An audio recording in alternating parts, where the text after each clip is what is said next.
The late autumn wind swept through the grounds of Ashworth Manor with a mournful whisper, carrying with it the scent of dying leaves and approaching winter, and within the grand estate's eastern drawing-room, Duchess Eleanor Ashworth sat in perfect stillness beside a window that overlooked gardens, slowly surrendering their colour to the season's inexorable march toward dormancy. The fire in the hearth crackled with false cheer, its warmth unable to penetrate the cold that had settled into her bones over the past 2 years,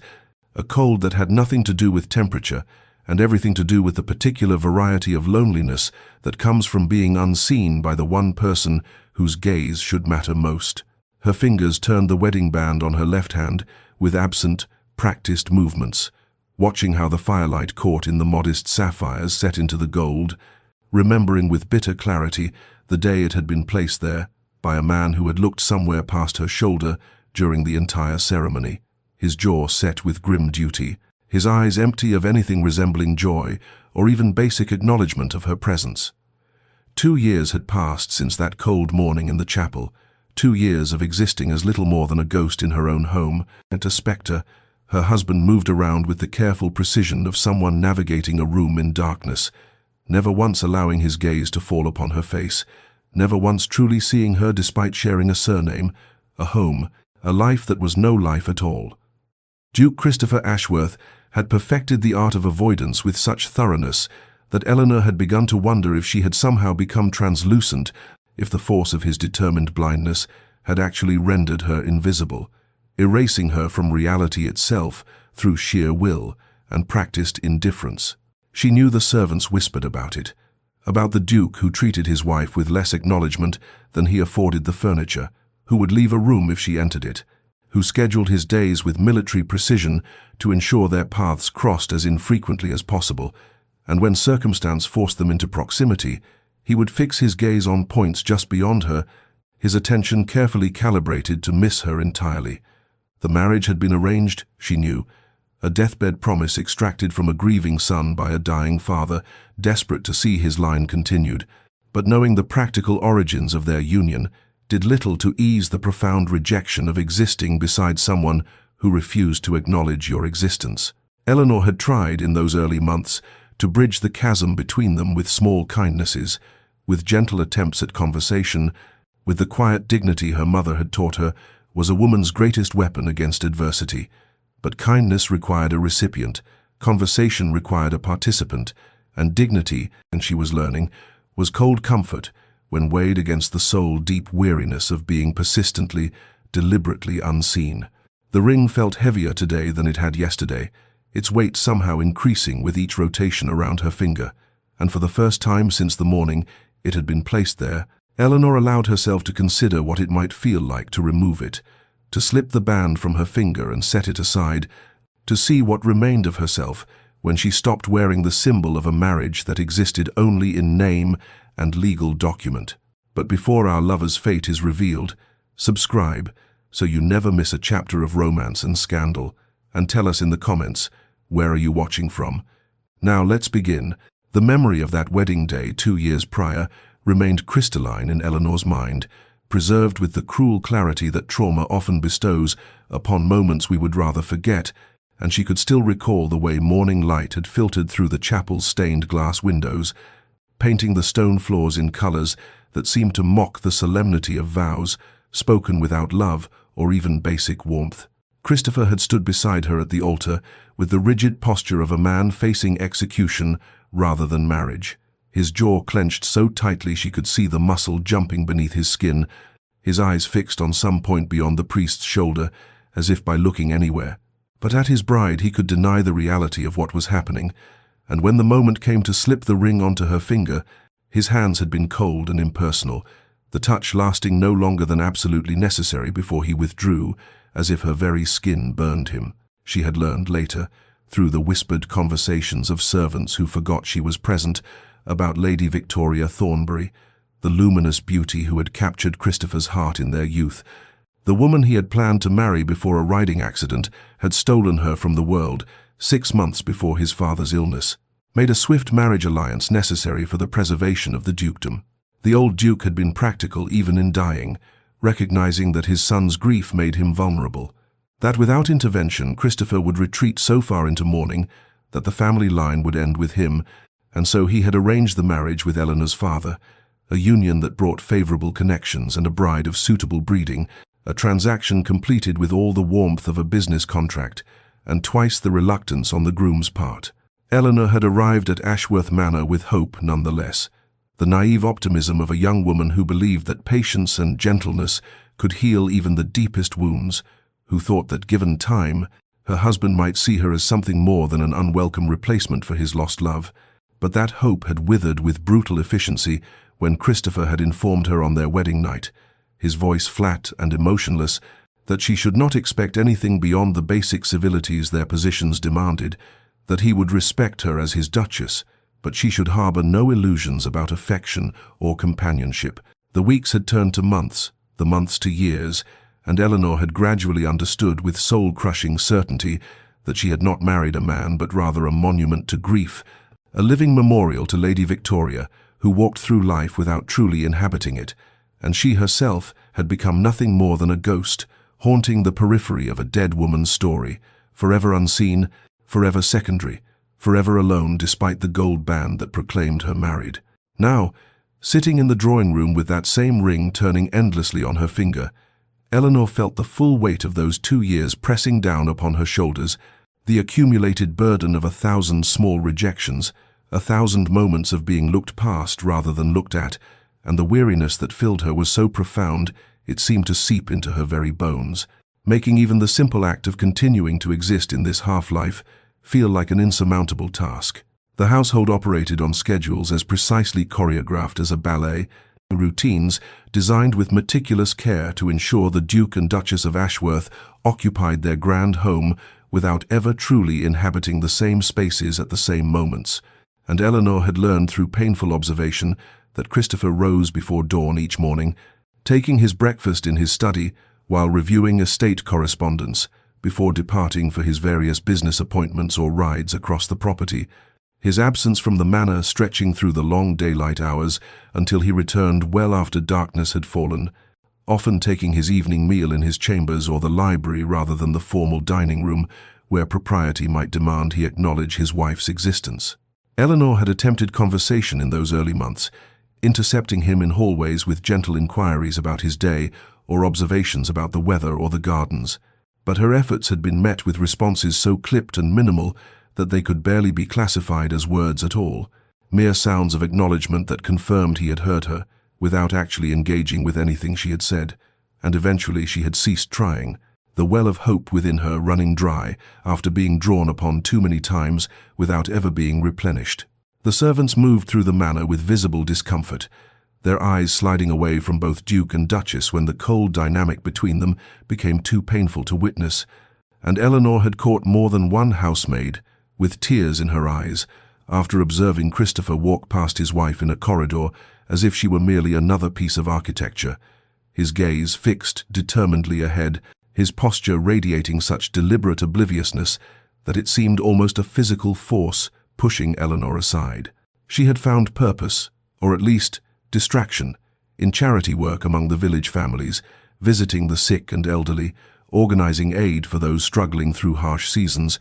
and these hours spent among people who actually saw her, who greeted her with warmth and gratitude, became the only moments when she felt real, when the weight of invisibility lifted enough for her to remember what it felt like to exist in the world as something more than a shadow. This particular evening had been especially difficult, a formal dinner where custom demanded they both be present,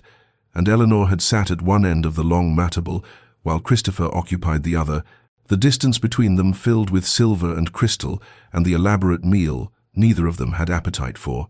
and throughout the entire hour, Christopher had read from a leather-bound volume propped beside his plate, his attention absorbed so completely by the printed words that he had not spoken a single syllable, had not even glanced in her direction when she had quietly asked him to pass the salt, forcing a footman to intervene and complete the simple gesture of marital consideration that her husband could not be bothered to perform. Now, back in the drawing room with the fire burning low and the autumn wind rattling the windows, Eleanor turned the wedding ring on her finger one more time, feeling the smooth metal slide against her skin, and something shifted in her chest, a resolution crystallizing from the murky waters of her despair, a clarity born from the simple recognition that 2 years of patience had purchased her nothing but further loneliness, and she knew with sudden certainty that she could not continue living this half-life, could not keep wearing the symbol of vows that only she honored, could not remain invisible in her own existence, simply because the man who had promised to cherish her had chosen instead to pretend she did not exist. The crisis arrived on a rain-swept evening in late October, when Eleanor found herself walking past Christopher's chamber on her way to her own rooms and heard through the partially open door the sound of his voice speaking in sleep, the words indistinct at first, but growing clearer as she paused despite herself. And then she heard it, clear as cathedral bells in the quiet hallway. "Victoria, please don't leave me," spoken with such raw anguish that it seemed to tear from somewhere deep within him, a pain so profound that even unconsciousness could not contain it, and Eleanor stood frozen in the corridor as the truth she had known intellectually crashed into her with visceral force. The understanding that 2 years of patience and dignity and quiet hope had changed absolutely nothing, that she was no closer to being seen by her husband now than she had been on their wedding day, that she would always and forever be competing with a ghost she could never hope to displace, because the dead remain perfect in memory, while the living accumulate flaws with every breath. She retreated to her chambers with legs that trembled beneath her skirts, dismissing her lady's maid with a voice that came out steadier than she felt, and sat at her vanity, staring at her own reflection as if seeing a stranger. This woman who had allowed herself to become invisible, who had accepted crumbs of basic civility and called it marriage, who had worn the symbol of vows that meant nothing to the man who had spoken them, and the ring on her finger suddenly felt unbearably heavy, a shackle rather than an adornment, a lie she had been complicit in telling to the world and to herself. The next morning, her maid Margaret found her red-eyed and hollow, and with the perceptiveness that came from years of service, the older woman had set down the breakfast tray and asked gently if her Grace wished to talk, and Eleanor, so starved for genuine human connection that even this small offer of understanding broke through her careful composure, had told her everything, the words spilling out in a rush about the wedding night's rejection, the 2 years of being looked past, the name spoken in sleep that confirmed what she had always suspected, and Margaret had listened with an expression that moved from sympathy to indignation, finally saying in her forthright way, "Begging your pardon, Your Grace, but a woman's got to have some dignity, and there's no dignity in wearing the ring of a man who won't even do you the courtesy of looking at you. Ghost or no ghost, grief or no grief, a body's got to respect herself if nobody else will." The words had struck Eleanor like a physical blow, not because they were harsh, but because they were true, because they gave voice to the knowledge that had been growing in her heart like a dark flower, the recognition that continuing as she had been was not patience or virtue, but rather a slow form of self-erasure, a willing participation in her own diminishment, and she had looked down at her wedding ring with new eyes, seeing it not as a symbol of hope or commitment, but as evidence of her complicity in accepting the unacceptable, in allowing herself to become less than whole, because a man who had never chosen her was too trapped in grief to see what he was doing to another human soul. That night, Eleanor lay awake in her bed, listening to the rain against the windows and conducting a brutal inventory of her life, acknowledging that she had become a shadow in her own existence, that she moved through the manor like a ghost herself, that she had learned to make herself small and quiet and unobtrusive in the hope that by demanding nothing she might eventually be granted something, but 2 years had taught her that self-abnegation purchased nothing but further neglect, that Christopher would never wake from his grief-induced stupor if she continued enabling him to ignore reality, and more importantly, that she deserved better than this half-life regardless of whether he ever changed or not. The decision crystallized in the darkest hours before dawn, settling into her bones with a finality that felt like both grief and relief, and she knew with absolute certainty that when morning came, she would remove the wedding ring, not as an act of rebellion or revenge, but as a simple reclamation of her own dignity, an acknowledgement that she could not control Christopher's healing or his choices, but she could control her own participation in a fiction that was slowly killing her spirit. And with this resolution came a strange peace, the calm that arrives when a long-delayed decision is finally made, and the agony of indecision gives way to the clarity of action. She rose with the sun's first light, her last hope whispering that perhaps today would be different. Perhaps Christopher would emerge from his chambers and actually see her. Perhaps some miracle would occur to make the ring's removal unnecessary. But when she descended to breakfast and found him already gone, his place at the table cleared and cold, at the household operating on its usual schedule of careful separation, that final, fragile hope shattered like frost beneath a boot, and Eleanor returned to her chambers, sat at her vanity, and stared at the gold band that had become a symbol of everything she needed to release if she was ever to find herself again. The morning arrived with pale November light filtering through the windows of Eleanor's chambers, and she sat at her vanity with her heart beating so heavily she could feel it in her throat, her hands trembling slightly as she reached for the wedding ring that had circled her finger for 2 years, and the act of sliding it off was both simpler and more momentous than she had imagined. The gold band slipping over her knuckle with barely any resistance, as if it too recognized that it no longer belonged there, and when she set it on the polished wood surface before her, the small metallic sound it made seemed impossibly loud in the quiet room, final as a judge's gavel. Her finger looked strange and pale, the skin beneath where the ring had rested a shade lighter than the rest of her hand, a band of untouched flesh that marked where the symbol of her marriage had been, and Eleanor stared at this mark with feelings that tangled into a knot she could not fully unravel. Liberation and grief twisted together so tightly that she could not separate one from the other, freedom and loss, occupying the same space in her chest until she thought she might shatter from the pressure of containing both. She picked up the ring again, holding it to the morning light, watching the way the gold caught and reflected the pale sun, and for a moment she considered putting it back on, reconsidering this gesture that felt both necessary and terrifying. But then she thought of Christopher speaking Victoria's name in his sleep, of 2 years spent being invisible in her own home, of the slow erosion of her spirit that came from accepting the unacceptable, and her resolve hardened like steel, tempered in fire. Eleanor opened her jewelry box, the one she had brought from her family home, lined with blue velvet and containing the modest collection of pieces she had inherited from her mother, and she placed the wedding ring inside, not hidden but not discarded either, an acknowledgement that she was not destroying her marriage, but rather refusing to pretend it existed in any meaningful form until Christopher chose to make it real. The act felt ceremonial,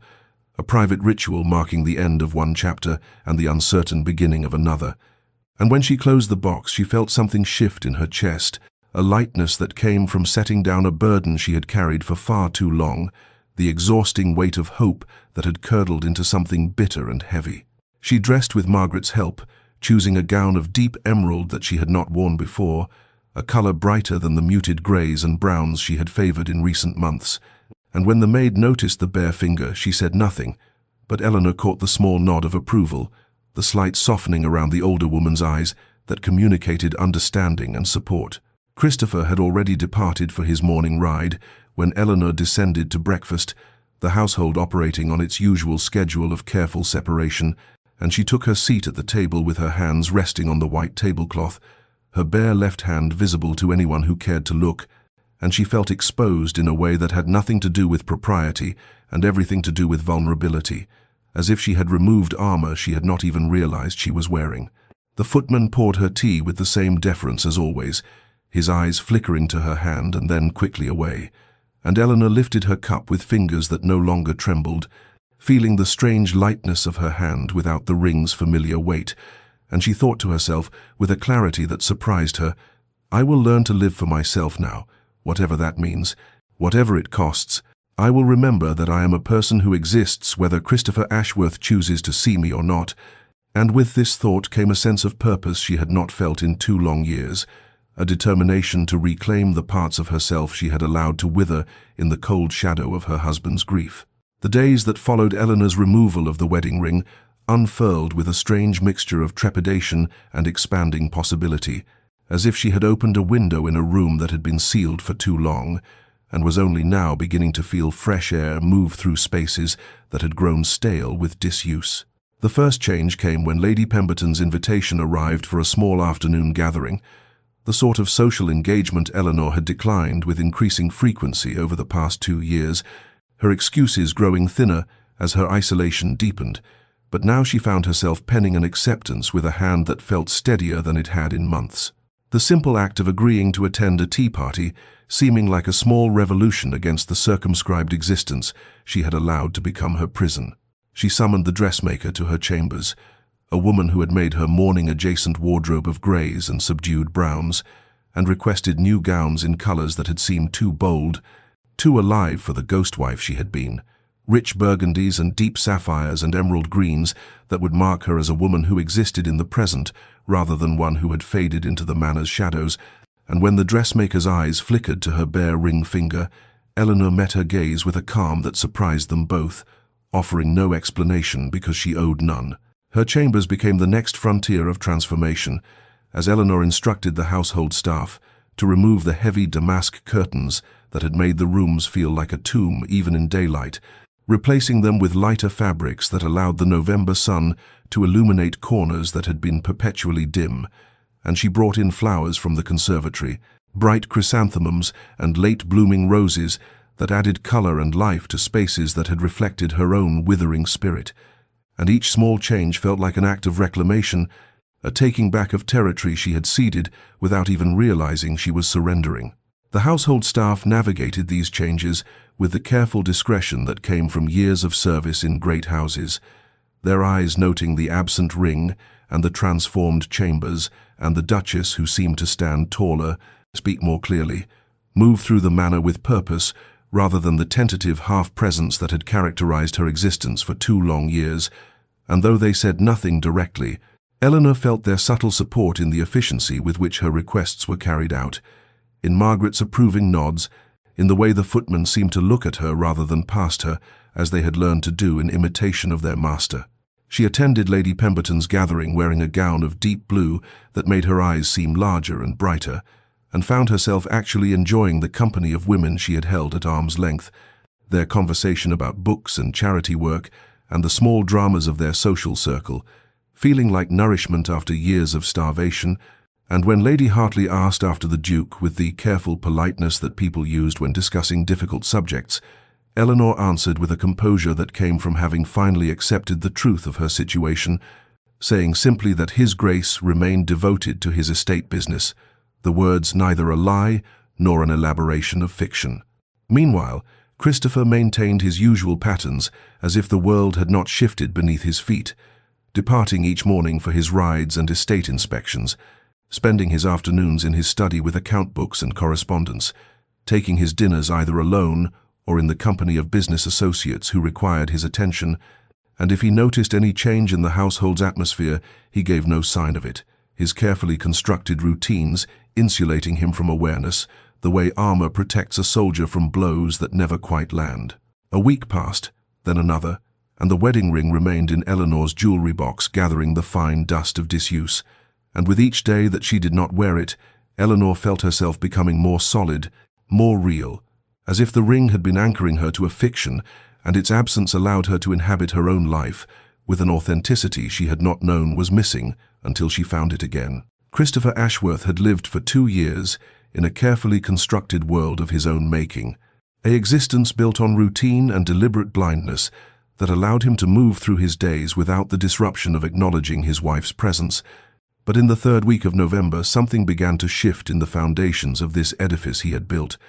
Small tremors he could not quite identify that left him with a persistent unease he had no name for and could not trace to any particular source. It began as the vaguest sensation, a feeling that something in the manor's atmosphere had changed in ways he could not articulate, as if the very air moved differently through rooms he had walked through countless times before, and he found himself pausing in doorways with a frown creasing his brow, listening to sounds he could not quite place, trying to identify what felt altered in a house that should have been as familiar to him as his own reflection. The sound of Eleanor's laughter drifting from the morning room one afternoon stopped him in the corridor outside his study, the bright, genuine quality of it so unexpected that for a moment he stood frozen, his hand on the door handle, listening to a sound he could not remember ever hearing before, or perhaps had heard and trained himself not to notice, and something in his chest tightened with an emotion he refused to examine too closely before he shook his head and entered his study, closing the door firmly against the disturbance. At dinner that evening, He found himself glancing toward Eleanor's end of the table more frequently than usual, his eyes tracking the movement of her hands as she gestured while speaking to the footman about the next day's menu. And though he still kept his gaze carefully averted from her face, he noticed details that seemed to penetrate his usual fog of deliberate inattention. The deep blue of her gown, a color he did not remember her wearing before, the way she held herself with a straightness in her spine that suggested confidence rather than the defeated slump he had peripherally observed in previous months. His sleep became restless in ways that had nothing to do with his usual dreams of Victoria, his mind churning with half-formed thoughts that dissolved when he tried to examine them directly, leaving him to wake in the dark, hours before dawn, with his heart beating too quickly and a sense that something important was escaping his notice, slipping past his defenses while he slept, and he would lie staring at the canopy of his bed, wondering what had changed and why it should matter to him when he had worked so hard to ensure that nothing about his domestic situation could touch him. His secretary, Mr. Harrison, made an observation during their morning review of estate correspondence that lingered in Christopher's mind long after it should have been dismissed and forgotten, mentioning in passing that the Duchess seemed in remarkably good spirits lately, quite transformed from her previous melancholy, and Christopher had responded with a non-committal sound that discouraged further discussion, but the words echoed in his thoughts throughout the day, raising questions he did not want to answer about what might have caused such a transformation and why he had not noticed it himself. That evening at dinner, Christopher experienced something unprecedented in 2 years of careful avoidance. He almost looked at Eleanor's face, his eyes traveling up from the table toward where she sat, drawn by some impulse he could not control, and at the last moment he caught himself and redirected his gaze to the window beyond her shoulder. But in that fraction of a second before he looked away, he had seen the pale column of her throat, the curve of her jaw, the dark sweep of her hair, and the glimpse left him strangely unsettled, as if he had touched something forbidden and found it burned in ways he had not expected. And for the rest of the meal he kept his eyes fixed firmly on his plate, disturbed by his own near transgression and the way his careful defenses had almost crumbled. Eleanor discovered the painting supplies in the back of a storage room 3 weeks after removing her wedding ring, the wooden box covered in a fine layer of dust that spoke of years of neglect, and when she opened it, the smell of linseed oil and pigment transported her instantly to her girlhood, when she had spent hours capturing the world in brushstrokes, a passion her mother had encouraged, as suitable for a young lady of quality, though Eleanor had loved it for reasons that had nothing to do with suitability and everything to do with the way it made her feel alive and present in each moment of creation. She had the box carried to the small sitting room adjacent to her bedchamber, the one with northern light that would serve perfectly as a makeshift studio, and when she mixed her first palette in 2 years, her hands trembled not with uncertainty, but with the recognition of coming home to something essential she had abandoned in the slow erosion of her sense of self that marriage had wrought. The painting became a daily ritual, a way of reclaiming hours that had previously been filled with the hollow activities of a woman waiting for a life that would never begin, and as she worked, Eleanor felt layers of accumulated sorrow and resignation beginning to lift. Each brushstroke, an act of assertion that she existed, that she mattered, that she contained depths and desires that had nothing to do with the man who refused to see her. It was during one of Lady Pemberton's gatherings that Eleanor met Lady Margaret Whitmore, a widow of independent means whose frank conversation and sharp wit cut through the usual superficiality of social discourse, and when Margaret mentioned that she was hosting a salon for ladies interested in discussing literature and philosophy, Eleanor accepted the invitation with an eagerness that would have surprised her former self, the woman who had retreated from society rather than face pitying looks and careful questions about her marriage. The salon met weekly in Margaret's elegant townhouse, and Eleanor found herself among women who spoke of ideas and ambitions, who discussed books with passionate intensity, who seemed to live full lives despite or perhaps because of their various disappointments with the institution of marriage, and in their company, Eleanor felt her mind awakening from the numbness that had settled over it, like frost over a garden. Margaret became something unexpected in Eleanor's carefully circumscribed existence, a true friend, someone who asked direct questions and expected honest answers, who listened to Eleanor's halting admissions about her marriage with neither judgment nor false comfort, but rather with the understanding of someone who had survived her own trials and emerged with her dignity intact. They spoke of resilience, of finding purpose beyond the confines others had drawn around their lives, of the quiet courage required to choose oneself when society insisted that a woman's entire existence should be defined by her relationship to a man, and these conversations planted seeds in Eleanor's consciousness that took root and flourished in the fertile ground of her newfound autonomy. One afternoon, while painting, Eleanor realized with a start that she had been working for 3 hours without a single thought of Christopher entering her mind, and this discovery brought a mixture of liberation and melancholy, the recognition that she was finally beginning to exist independently of the emotional weight that had pressed down on her for 2 long years. Her chambers had become a sanctuary entirely of her own creation, filled with her paintings and books, flowers she had chosen, colors that pleased her eye, a space that reflected her emerging sense of self rather than the role she had tried so hard and so unsuccessfully to inhabit. And when she sat at her writing desk in the evenings, she began composing long letters to her sister Catherine, pouring out the story of her awakening with an honesty she had not allowed herself in their brief, cheerful correspondence of the past 2 years. And in writing these truths, Eleanor found them becoming more real, more solid, the narrative of her transformation taking shape in ink and paper until she could see clearly the woman she had been and the woman she was becoming. The Pemberton Ball arrived in early December with all the glittering magnificence that London society expected from one of the season's premier events, and both Duke and Duchess Ashworth were expected to attend, their positions in society making absence impossible, despite the fact that they had not appeared together at a social function in nearly 18 months. Christopher, having developed a pattern of excuses that kept Eleanor home while he fulfilled their obligations alone. Eleanor dressed for the evening with particular care, choosing a gown of deep emerald silk that her modiste had delivered just that week, the color bringing out the richness of her dark hair and the warmth of her complexion in ways that the pale, muted shades she had previously worn had never achieved.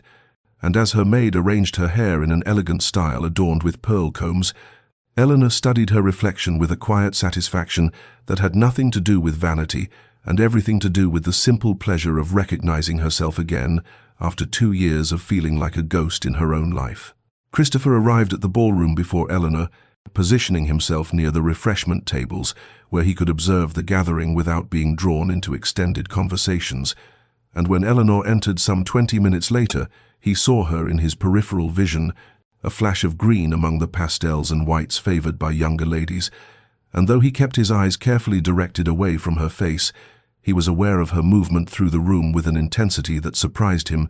as if some part of his consciousness had been calibrated to track her presence, whether he wished it or not. Eleanor moved through the social landscape with a grace and confidence that would have astonished anyone who had witnessed her shy, hesitant manner in the first year of her marriage, accepting introductions and engaging in conversation with an ease that suggested genuine enjoyment rather than dutiful performance. And when the dancing began, she was immediately claimed by Lord Hastings for a waltz, then by Mr. Pemberton's eldest son for a quadrille, then by a succession of gentlemen whose attention to the Duchess seemed to Christopher, watching from his position against the wall, to be unusually persistent and marked by an admiration that made something hot and uncomfortable twist in his chest. He told himself his irritation stemmed from concern for propriety, that Eleanor's enjoyment of all this male attention reflected poorly on his management of his household, but the explanation felt hollow even to him, failing to account for the way his hands clenched when he saw her laughing at something, Lord Hastings said, or the sharp surge of something that felt dangerously like jealousy when young Pemberton held her hand a moment too long after their dance concluded. Christopher found himself moving closer to where Eleanor stood, surrounded by admirers, close enough to hear her voice as she discussed some point about Italian art with a gentleman he vaguely recognized from his club, and the intelligence and wit in her conversation struck him with unexpected force, as if he were hearing a stranger speak rather than the silent, defeated woman who sat at the opposite end of his dinner table each evening, and he wondered, with a confusion that bordered on anger when she had become this person, this vibrant creature who drew eyes and admiration effortlessly. It was as he stood there, his gaze fixed somewhere near Eleanor's shoulder, that he noticed the bare finger of her left hand as she gestured during conversation, the absence of her wedding ring registering in his consciousness with the force of a physical blow, and though he could not have said why this detail should matter when he had worked so carefully to notice nothing about her, the sight of that naked finger sent a shock through his system that left him breathless and disturbed. Christopher left the ball within the hour, claiming a headache to their hosts, and spent the carriage ride back to Ashworth Manor, staring out at the dark London streets, with his mind churning through questions he had no desire to answer, wondering why Eleanor had removed her ring, and when she had done so, what it meant that he had not noticed until now,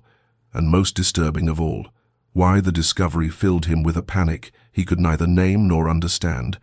as if something he had not known he valued was slipping away while he stood frozen in the prison of his own making. Christopher found himself standing in the east wing of Ashworth Manor on a grey December afternoon, the wing that housed Eleanor's private chambers, and he could not have explained what impulse had drawn him there when he had spent 2 years carefully avoiding this part of the house,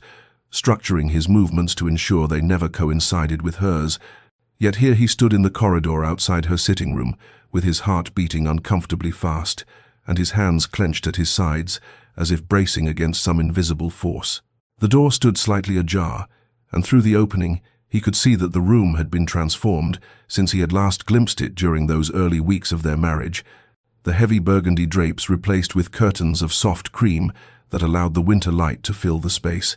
and everywhere he looked he saw evidence of Eleanor's presence. Books stacked on the side table, a shawl draped over the back of a chair, fresh hothouse roses in a crystal vase that filled the air with their delicate scent. He pushed the door open wider, knowing she was out visiting Lady Margaret and would not return for hours, and stepped into what felt like foreign territory, a space that belonged so completely to someone he had refused to know that entering it seemed an act of trespass.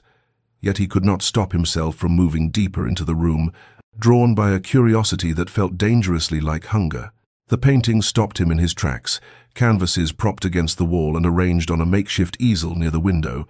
and Christopher stood before them with something close to shock, for he had not known Eleanor painted, had not known she possessed this talent, had never thought to ask or observe or care about what she might do with the endless hours of solitude he had imposed upon her. The paintings were remarkable, landscapes rendered with a sensitivity to light and shadow that spoke of genuine skill and a keen observational eye, still lifes that captured the quiet beauty of ordinary objects, and there, turned to face the wall as if she had not wished to see it, a portrait that made Christopher's breath catch in his chest when he turned it around. The woman in the portrait sat alone in a window seat, her face turned toward light that streamed through glass, and though Eleanor had not painted her own features with photographic precision, there was no mistaking the subject, the dark hair, the graceful line of her neck, the posture that somehow conveyed both solitude and a strange, hard-won contentment, as if the woman had made peace with her isolation and found in it a kind of freedom. Christopher stared at this painted version of his wife, this woman alone but not broken, and felt the first real stirrings of guilt, the recognition that while he had been carefully not looking at Eleanor, she had been here creating beauty, cultivating an interior life he knew nothing about, existing in dimensions he had never bothered to imagine. He moved to her writing desk, knowing he should not, knowing this was a violation of her privacy, yet unable to stop himself from picking up the book that lay open there, a volume of poetry by Elizabeth Barrett Browning, and he saw that Eleanor had marked certain passages, had written notes in the margins in a small, precise hand, and one annotation in particular arrested him. Love that endures must first survive indifference, but can a heart survive what breaks it? The question hung in Christopher's mind as he set the book down carefully, exactly as he had found it, and he understood with a clarity that felt like waking from a long sleep that he knew nothing about the woman he had married, nothing about her thoughts or dreams or the interior landscape of her heart, and this ignorance was not accidental but deliberate, a choice he had made every day for 2 years, a choice that had cost Eleanor everything and cost him more than he had understood until this moment, when he stood surrounded by the evidence of a life she had built in the spaces his rejection had created. The dinner party Christopher hosted for his business associates in mid-December was an obligation he could not avoid, a gathering of railway investors and their wives who expected the full hospitality of Ashworth Manor, and Eleanor presided over the evening with a grace that would have seemed impossible to anyone who had witnessed her withdrawn, tentative manner in the early months of their marriage, moving through the courses with an effortless charm that kept conversation flowing and guests engaged in ways that made Christopher feel like a stranger in his own home, watching a performance he had no part in creating. She wore a gown of midnight blue that he glimpsed only in his peripheral vision, and her voice carried down the length of the table with a warmth and animation he had never heard from her before, discussing topics that ranged from recent exhibitions at the Royal Academy to debates in Parliament, with an intelligence and wit that drew admiration from every gentleman present, and Christopher found himself listening despite his determination not to, caught by the musical quality of her laughter, when Mr. Thornton made some observation about the absurdity of modern architecture, a laugh that seemed to come from genuine amusement rather than polite obligation, full-throated and unrestrained in a way that made something tighten painfully in his chest. He heard Eleanor engage Mrs. Thornton in a spirited discussion about Italian opera, revealing that she had studied music in her youth and could play both pianoforte and harp. Information that struck Christopher with the force of revelation, for how could he not know these things about his own wife? How could he have lived in the same house with her for 2 years and remained ignorant of these fundamental aspects of her character? And the question disturbed him more than he wished to acknowledge. When dinner concluded and the ladies withdrew to allow the gentlemen their port and cigars, Mr. Hartley, the eldest of Christopher's business partners, raised his glass with a benevolent smile and declared, "You are a fortunate man, Ashworth, to have secured such a duchess. Your wife is a credit to your house, intelligent and gracious in equal measure. We were just remarking that you must count yourself blessed in your marriage." The words hung in the smoke-filled air, and Christopher felt every eye turned toward him, waiting for the expected response, the conventional pleasantries that should have come easily to a man married 2 years, but his throat constricted, and the practiced phrases died unspoken, for how could he claim fortune in a marriage he had deliberately destroyed? How could he speak of blessings when he had treated Eleanor with a cruelty that now seemed monstrous in its sustained deliberation? And his silence stretched too long, became awkward, until he managed only a terse nod and a murmured agreement that satisfied no one, least of all himself. When the gentlemen rejoined the ladies in the drawing-room, Christopher positioned himself near the fireplace where he could observe without participating, and he found his attention drawn inexorably toward Eleanor, despite his best efforts at indifference, his gaze tracking her movements as she sat at the pianoforte at Mrs. Hartley's request, and played with a skill that suggested years of dedicated practice, her bare fingers moving across the keys with confidence and precision. And he almost looked at her face then, almost turned his head, those crucial degrees that would have brought her features into full view, almost allowed himself to see what he had forbidden himself to acknowledge, but old habits held firm, and he wrenched his gaze away, though the effort cost him more than he could have imagined, leaving him shaken and hollowed out by the loss of something he could not name. After the guests departed and the house settled into silence, Christopher found himself standing outside Eleanor's chambers in the darkened corridor, his hand raised to knock, words forming and dissolving in his mind as he tried to find some way to bridge the chasm he had created, but courage failed him, and he stood there like a fool until he heard movement beyond the door, Eleanor's footsteps and the sound of her preparing for bed, and he retreated to his own rooms with the bitter knowledge that he had become a coward, afraid to face the consequences of his own deliberate blindness, afraid most of all that if he finally looked at Eleanor, truly looked at her, he would have to acknowledge everything he had destroyed and everything he might have had if he had chosen differently 2 years ago, when his father's death had forced him into a marriage he had not wanted and punished Eleanor for a crime she had never committed. Eleanor's announcement came at breakfast 3 days after the dinner party, delivered in the same composed tone she might have used to comment on the weather, informing Christopher that she had accepted her sister's long-standing invitation to visit the family estate in Derbyshire and would be departing within the week for a fortnight's stay, the first time she would leave Ashworth Manor since their wedding 2 years prior. And Christopher felt something lurch in his chest at the news, though he could not have named the emotion, could not understand why the prospect of Eleanor's absence should affect him when he had spent every day of their marriage ensuring they remained as separate as 2 people sharing a house could be. He opened his mouth to object, to say something that might delay or prevent her departure, but the words died unformed, because what right did he have to protest What claim could he possibly make on her time or presence when he had treated her as if she did not exist? And so he merely nodded and returned his attention to his newspaper, while Eleanor continued speaking about travel arrangements and household matters in that same calm, distant voice that suggested she was discussing plans with a business associate rather than her husband. The days before her departure passed with an efficiency that troubled Christopher more than he wished to acknowledge,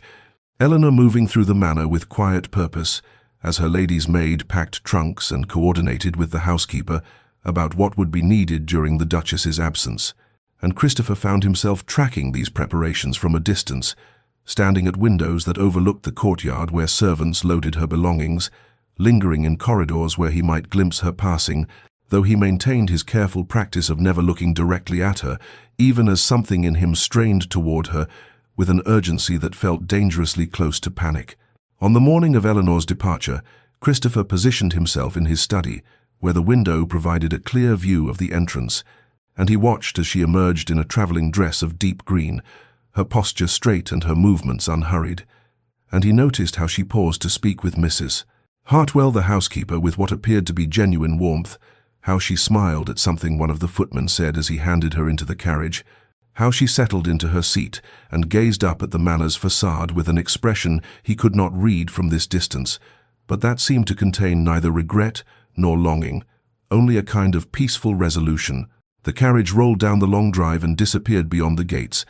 and Christopher remained at the window long after it had gone, gripped by a sense of loss so acute it took his breath away, and the manor seemed to shift around him in Eleanor's absence, the silence taking on a different quality, heavier and more complete, as if her departure had removed something essential from the house's atmosphere, some vital presence he had never consciously registered, but whose absence left everything hollow and strange. He moved through the rest of the day in a state of distraction he could not shake, finding himself standing in doorways, wondering what he had meant to do there, picking up books and setting them down unread, and when evening came and he sat alone at the long dining table, where just days before Eleanor had presided over their guests with such grace and wit, her empty chair seemed to consume all his attention, an absence more powerful than any presence. And Christopher understood with a clarity that felt like falling that the manor had not been his home for these past months. It had been Eleanor's, that she had filled it with life and light. He had been too deliberately blind to see, and now that she was gone he was left in a house that felt less like a residence and more like a mausoleum, empty and cold and utterly devoid of the warmth he had not known he was missing until it disappeared. The silence of Ashworth Manor in Eleanor's absence was not merely the absence of sound, but something deeper and more unsettling, a stillness that seemed to press against Christopher's consciousness with accusatory weight as he wandered through rooms that suddenly felt unfamiliar despite his having lived in them all his life, and he found himself gravitating toward the spaces Eleanor had claimed as her own. The morning room where she took her tea, the small library where she read in the afternoons, the music room where he now realized she must have practiced the pianoforte that had so impressed his dinner guests, each space bearing traces of her presence that he had never consciously registered, but that now seemed painfully obvious in their accumulated detail. He stood in the doorway of the conservatory where winter light filtered through glass panes onto the small writing desk Eleanor had positioned near the windows,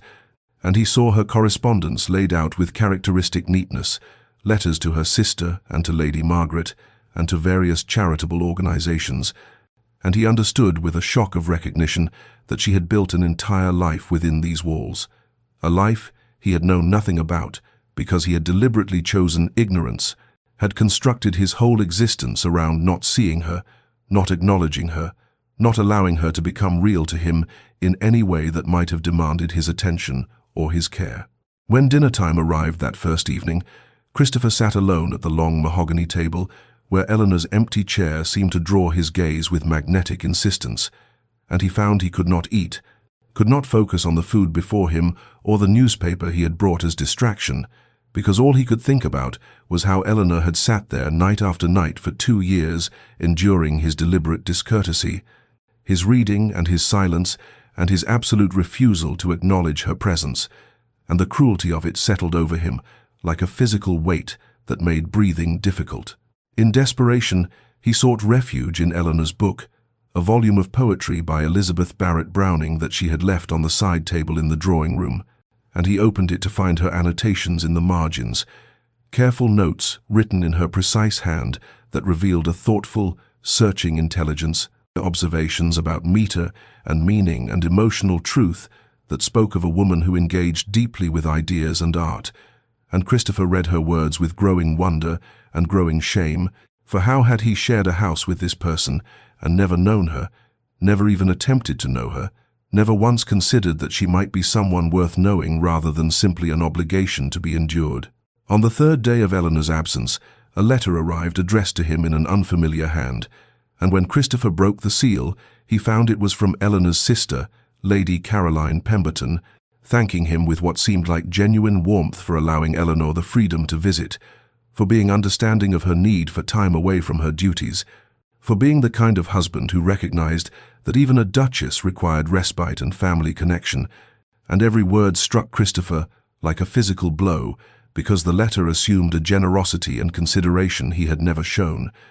painted him as a thoughtful partner, when the truth was that Eleanor had not asked his permission because she had understood with perfect clarity that she did not need it, that their marriage was so hollow and so devoid of genuine connection that her movements were her own affair and his opinion irrelevant. The phrase haunted him through sleepless nights and distracted days, that word allowing, as if Eleanor were a possession whose activities required his approval rather than a person with her own agency and her own desires. And Christopher was forced to confront the uncomfortable truth that he had indeed treated her exactly that way, had viewed her as an inconvenient addition to his household rather than as his wife, had given her the title and the position and the material comforts of being Duchess of Ashworth, while denying her the one thing that might have made any of it meaningful, which was simple human recognition and basic acknowledgement of her existence and her worth. He sat in his study as winter darkness fell early over the grounds,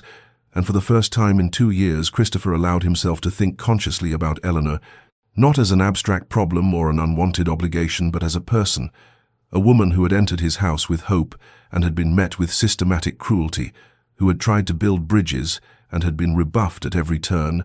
who had finally stopped trying and had found her own path forward, and the thought that formed in his mind was simple and devastating and impossible to dismiss.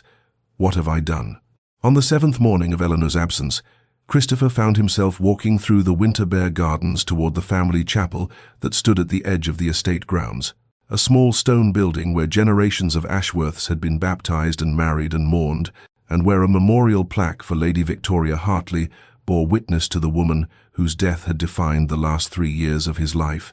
and he had not visited this place since the week after Victoria's passing,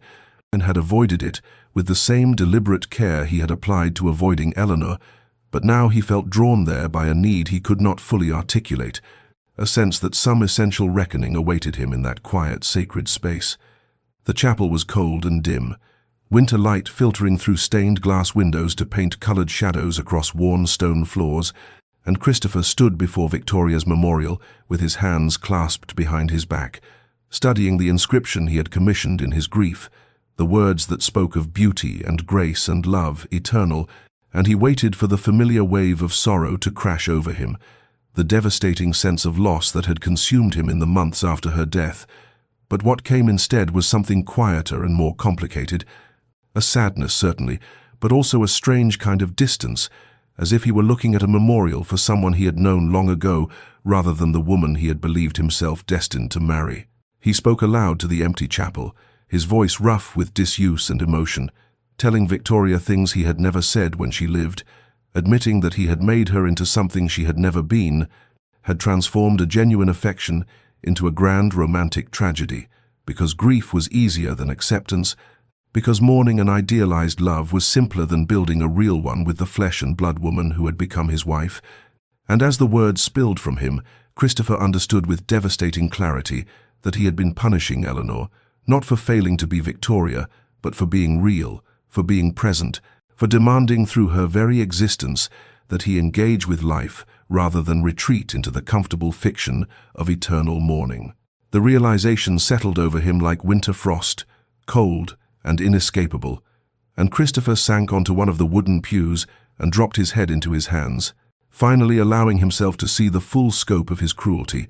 The systematic way he had denied Eleanor every basic human courtesy, had treated her not merely with indifference, but with active contempt, refusing to look at her as if she were something shameful or grotesque, when the truth was that his refusal had nothing to do with Eleanor herself, and everything to do with his own cowardice, his fear that if he allowed himself to see her, he might have to acknowledge that Victoria was truly gone, and that life continued despite his grief, and that he had married a woman who deserved better than to be a ghost in her own home. He sat in the silence of the chapel as shadows lengthened, and the afternoon wore on, and Christopher made a decision that felt both terrifying and inevitable, acknowledging to himself and to the memory of Victoria that it was time to let her rest. Time to stop using her death as an excuse for his own emotional abdication. Time to try, however imperfectly and however late, to be the husband Eleanor deserved, rather than the monument to grief he had become,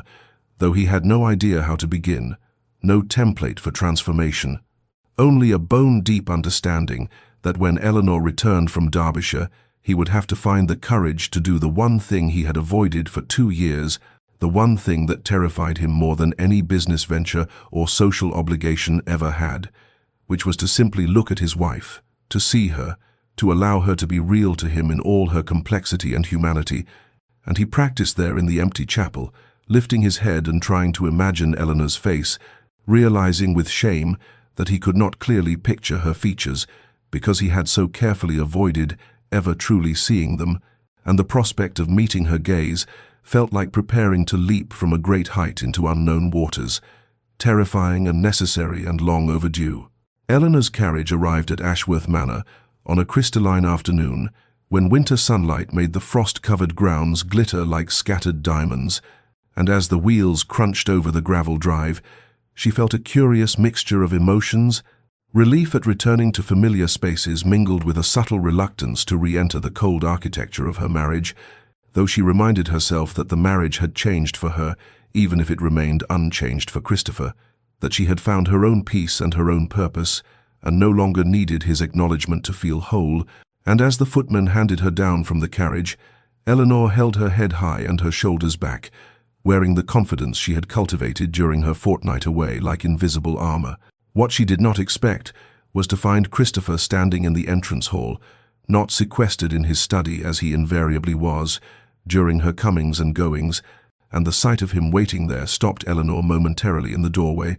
her careful composure faltering for just an instant before she recovered and moved forward with measured grace, and she saw him shift his weight slightly as she approached,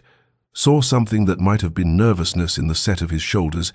and when he attempted to look at her, she watched his gaze travel upward from the marble floor to the hem of her traveling dress to her waist, and then falter, skittering sideways to fix on some point beyond her shoulder,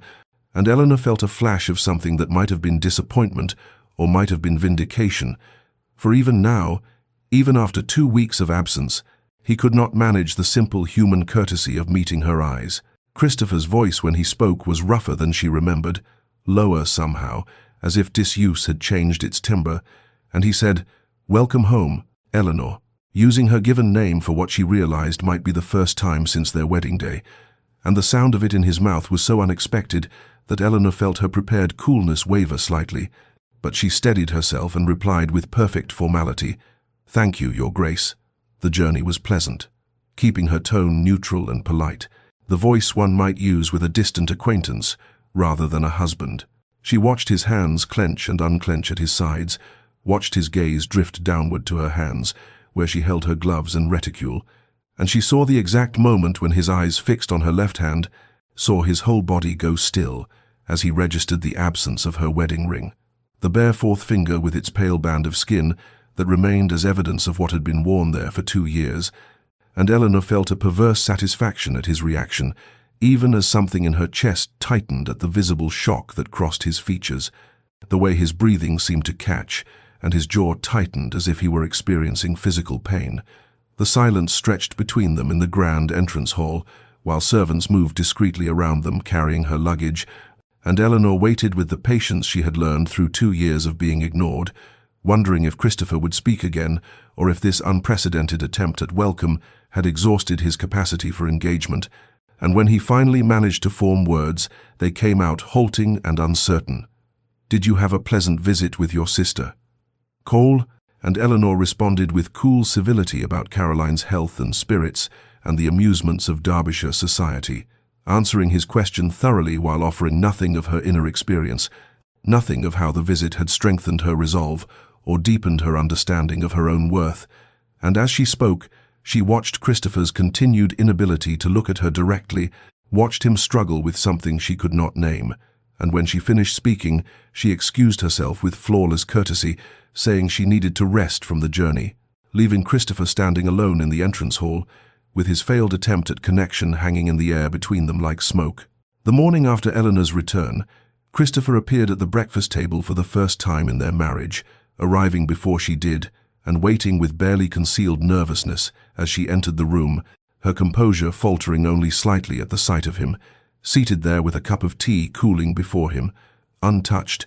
and when she took her place at the opposite end of the long table, he cleared his throat and asked, with an awkwardness that was almost painful to witness, whether she had slept well after her journey, and Eleanor responded with careful courtesy that she had, "Thank you," her tone suggesting she was speaking to an acquaintance rather than a husband, and Christopher felt the distance between them like a physical thing, a chasm he had spent 2 years excavating and now found himself desperate to cross, though he had no idea how to begin building a bridge. Over the following days he continued appearing at breakfast, asking questions about her painting with genuine if fumbling interest, and Eleanor answered with guarded politeness, clearly confused by this sudden attention, her responses thorough but revealing nothing of her inner thoughts, and Christopher found himself frustrated by his own limitations, by the way his eyes still skittered away from her face whenever he tried to look directly at her, decades of habit proving impossible to break in mere days,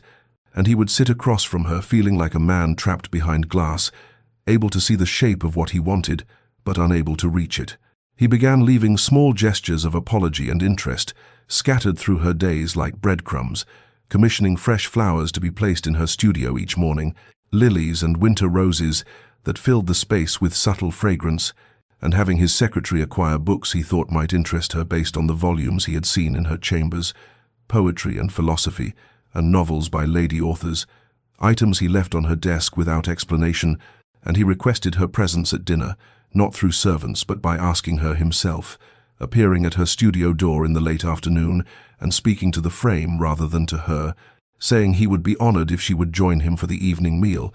and Eleanor agreed each time with formal graciousness, her acceptance feeling more like an obligation discharged than a desire fulfilled. At these dinners, Christopher attempted conversation, asking about her sister's family and her charitable work and the paintings she was creating, and Eleanor responded with the same careful politeness she had shown since her return, her words correct and her manner impeccable, but her true self held carefully beyond his reach, and Christopher understood with growing desperation that he had taught her too well to be invisible, had spent 2 years training her not to expect anything from him, and now his fumbling attempts at connection must seem either incomprehensible or suspect, possibly even cruel in their own way, like a cat playing with a mouse it has already wounded. He found himself thinking about her constantly, this woman he had ignored so thoroughly, wondering what thoughts moved behind her careful expression, what dreams she harbored, what she felt when she looked at him now, with those cool, measuring eyes that saw him clearly, even though he still could not bring himself to meet them. And the irony was not lost on Christopher, that for 2 years Eleanor had been desperate for his attention while he withheld it, and now he craved her regard while she offered him only polite disinterest, and he recognized this reversal as a justice he had earned, but that did not make it any easier to bear, did not ease the growing ache in his chest every time she thanked him formally for the flowers or the books, her gratitude perfectly executed and completely devoid of warmth, the gratitude one offers a stranger for holding open a door rather than a husband attempting to repair a shattered marriage. The confrontation came on a grey afternoon when sleet tapped against the windows of Eleanor's studio, and she had been attempting to paint for an hour without success, her mind too restless to focus on canvas and colour, too occupied with the strange metamorphosis occurring in her marriage, and when Christopher appeared in her doorway bearing yet another offering, this time a leather-bound volume of Elizabeth Barrett Browning's sonnets.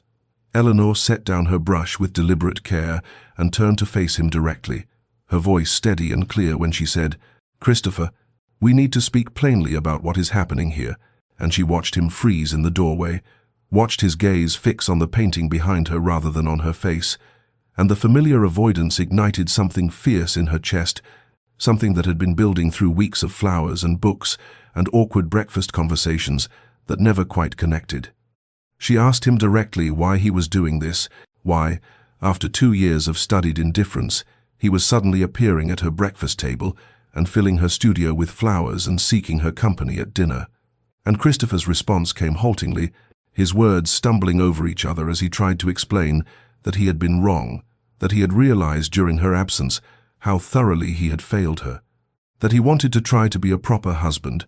And Eleanor listened with her hands folded before her, those bare hands with her ring finger still showing its pale band of absence. And when he finished speaking, she said with quiet dignity, "You cannot even look at me while you say these things." The words hung in the air between them like an accusation and a plea, and Eleanor watched Christopher flinch as if she had struck him, watched him try and fail again, to raise his eyes to her face, and she felt a dangerous mixture of anger and sorrow rise in her throat as she began to speak about the 2 years of invisibility, about sitting across from him at dinner tables, feeling less substantial than the furniture,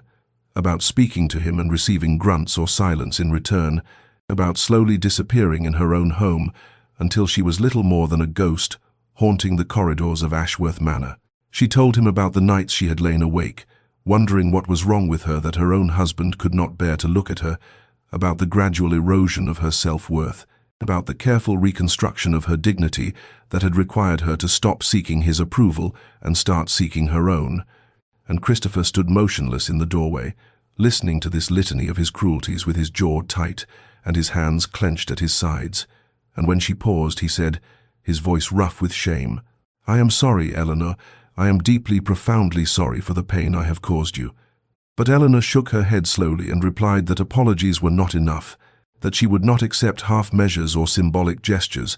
that if he truly wanted to repair what he had broken, he needed to actually change, and not just perform change while maintaining the same careful distance he had always kept. She told him then about removing her wedding ring, about the morning she had slipped it off her finger and placed it in her jewelry box, about what that act had meant, the reclamation of herself from a marriage that had never truly acknowledged her existence. And she saw Christopher's eyes drop again to her bare hand, saw something that looked like anguish cross his features, and she said softly but firmly that she would not put that ring back on for gestures and pleasantries, that she deserved a husband who could look at her, who could see her, who could acknowledge her as a living, breathing person rather than an inconvenient reminder of duty. And if he could not offer her that, then she would prefer he return to his previous indifference rather than torment them both with this awkward pretense of connection. That evening, Christopher found himself walking through the manor with no destination in mind, his feet carrying him through corridors and down staircases until he emerged into the garden, where twilight was surrendering to full darkness, and the air held that electric quality that precedes a storm, and he saw Eleanor standing near the fountain, with her shawl drawn tight against the rising wind, her face turned upward toward the roiling clouds, and something in Christopher's chest cracked open like ice breaking in spring thaw, some final resistance shattering under the accumulated weight of his loneliness and shame and desperate longing, and he walked toward her without conscious decision, his feet moving across the gravel path, while thunder rumbled in the distance and the first fat drops of rain began to fall. He stopped 3 paces from her, close enough to see the way the wind caught strands of her dark hair and pulled them free from their pins, close enough to hear her breath, and Eleanor turned toward him with surprise written across her features, and Christopher felt his heart hammering against his ribs as he forced himself, truly forced himself with every ounce of will he possessed, to raise his eyes from the ground and look at her face, to actually look at his wife's face for the first time in their 2 years of marriage. And the world seemed to tilt and realign as his gaze met hers. She had grey eyes, he discovered, grey eyes with flecks of blue like storm clouds shot through with lightning, and they were looking back at him with a mixture of wariness and shock, and something he could not quite name, and her face was not the face he had imagined in the rare moments when he had allowed himself to think about her features. It was better and more complex and more beautiful, with high cheekbones and a mouth that held both strength and softness, and there was intelligence in those eyes, and pain, and a hard-won dignity that he had forged through his neglect, and Christopher felt the full weight of 2 years of blindness crash over him like a wave, felt the enormity of what he had refused to see, this remarkable woman who had lived in his house like a ghost because he had made her one. Eleanor stood perfectly still under his gaze, rain falling harder now and soaking through both their clothes, and Christopher saw her throat work as she swallowed, saw vulnerability flash across her features before she could mask it, and he understood that this moment was costing her something, that allowing herself to be truly seen by him after so long required a courage he was not sure he possessed, and the knowledge of her bravery unmanned him completely. He said, his voice rough and breaking, "Eleanor, I see you. God help me. I finally see you, and you are extraordinary." And the words came pouring out of him without elegance or planning, a raw confession that he had been a coward and a fool, and that he had hidden from her, because looking at her would have required him to acknowledge that Victoria was truly gone, and that he had a living, breathing wife who deserved his attention and his respect and his heart, and that he had been cruel beyond measure, and that cruelty had been deliberate, a choice he had made every day for 2 years,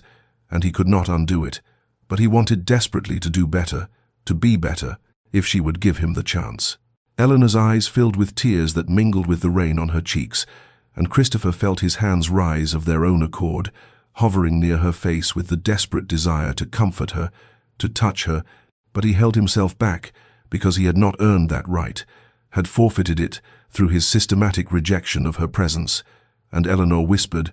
her voice barely audible above the storm,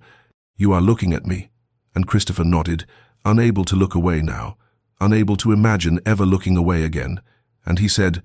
"I am looking at you, and I am sorry. I am so deeply sorry for every moment I refused to do so." And Eleanor reached up slowly and caught one of his hovering hands in both of hers, and the touch was like lightning, electric and transformative, and they stood there in the garden while the storm broke fully overhead and thunder shook the earth beneath their feet, looking at each other with rain streaming down their faces, and 2 years of silence finally giving way to the possibility of something real. The rebuilding of their marriage came slowly, like spring emerging from the hard ground of winter, measured not in grand gestures, but in accumulated moments of genuine connection that Christopher approached with the careful reverence of a man handling something infinitely precious and infinitely fragile, and the weeks following that storm-drenched revelation in the garden unfolded with a tentative sweetness that neither of them had imagined possible in the cold corridors of Ashworth Manor. Christopher began joining Eleanor for breakfast each morning, and these meals transformed from the silent ordeals of their first 2 years into conversations where he asked her about her painting and listened with genuine attention when she described the way light fell through the studio windows at different hours, the way certain colors evoked specific emotions, the technical challenges of capturing movement on a static canvas, and Eleanor found herself speaking with growing ease, her initial wariness softening as she recognized that Christopher was truly listening, truly seeing her, his gray eyes meeting hers across the table with a directness that still sometimes made her breath catch after so long being invisible. He asked if he might watch her paint one afternoon, and Eleanor agreed with some trepidation, uncertain how she would feel creating under his observation, but Christopher settled onto the window seat in her studio with his own sketchbook and charcoal, confessing that he had once enjoyed drawing before duty and grief had consumed all leisure, and they worked in companionable silence, broken only by occasional questions about technique or requests to pass supplies. And when Eleanor glanced over at Christopher's sketch, she saw he had been drawing her, capturing the concentration in her features as she worked, and the intimacy of being seen and rendered by his hand brought color to her cheeks and warmth to her chest. They took walks through the estate grounds as winter surrendered to early spring, and Christopher pointed out landmarks and shared stories of his childhood that he had never thought to tell her before, and Eleanor reciprocated with tales of her own upbringing.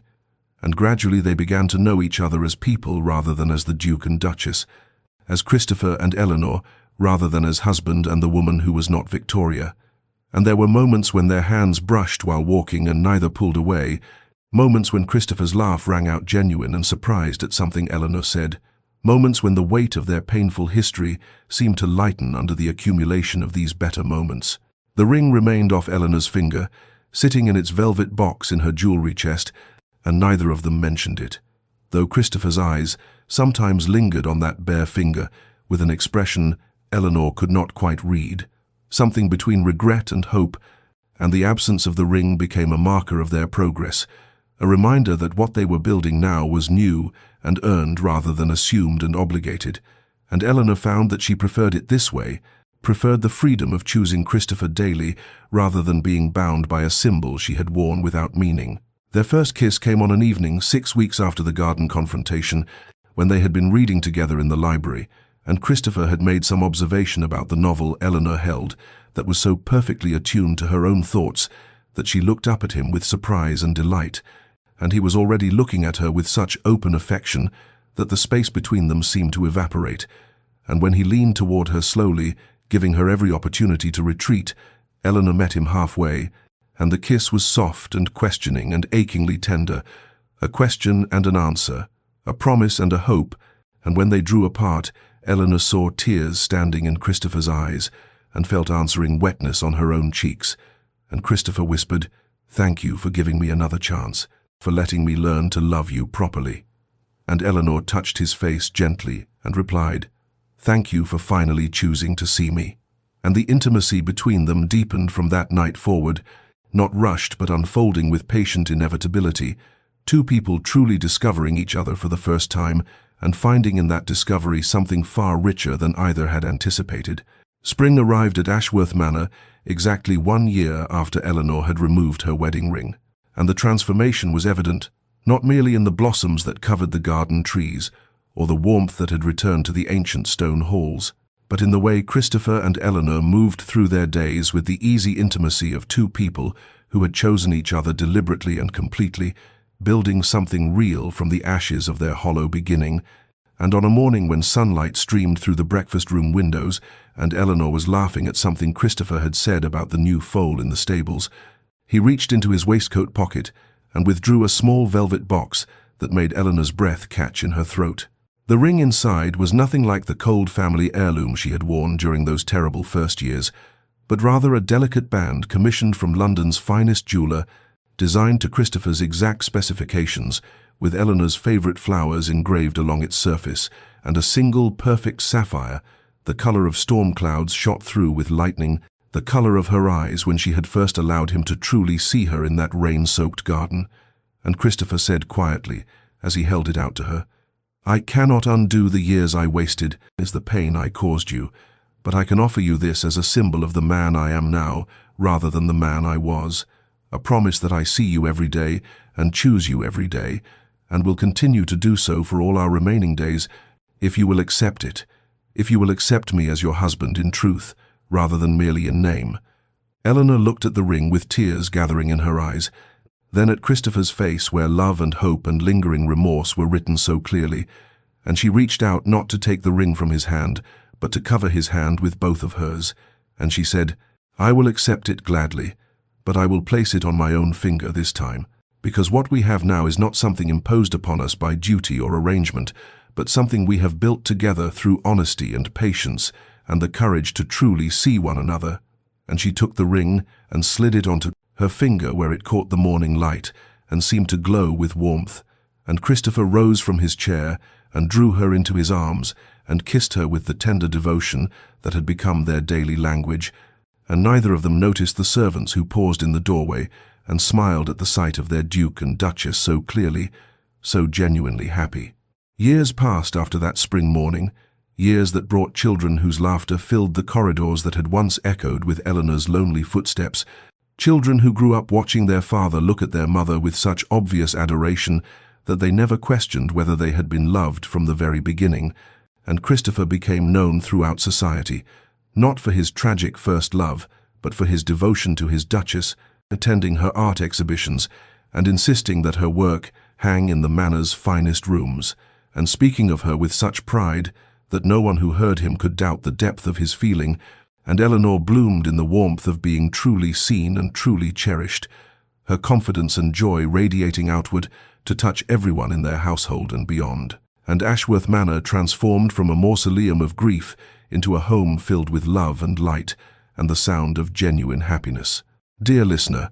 in Eleanor and Christopher's story we find a truth that perhaps you needed to hear today, that sometimes the cruelest prisons are the ones we build for ourselves from grief and fear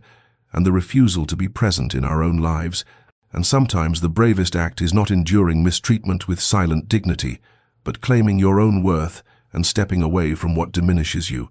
as Eleanor did when she removed that ring and chose herself. Yet we also see that transformation is possible even for those who have caused great harm, that the willingness to truly see another person, to acknowledge one's cruelty and commit to change, and can open pathways to redemption that seemed forever closed, though such redemption must be earned through consistent action rather than mere words or wishes. If you find yourself invisible in your own life, if you have been patient beyond reason while receiving nothing in return, know that you deserve to be seen and valued, and that choosing yourself is not selfishness, but necessary preservation of your soul, and that the absence of your presence may be the very thing that awakens someone to what they have been too blind to recognize, though you owe them nothing, and their awakening may come too late. And if you are the one who has failed to see what was before you, who has hidden from love out of fear or grief or the weight of past sorrows, know that while you cannot undo the harm you have caused, you can choose differently from this moment forward. You can do the difficult work of being truly present and truly seeing, and that such work, sustained with genuine commitment, can create something beautiful from even the most painful beginnings. May you find the courage to be seen and the wisdom to truly see. May you choose yourself when necessary and choose love when possible. May you build relationships founded on genuine recognition rather than obligation or illusion. And may you rest tonight, knowing that transformation is always possible for those willing to do the honest work of change. This has been a story from Love's Second Chances, and if these words have touched your heart, please subscribe to our channel and share this story with someone who needs to hear that they deserve to be seen.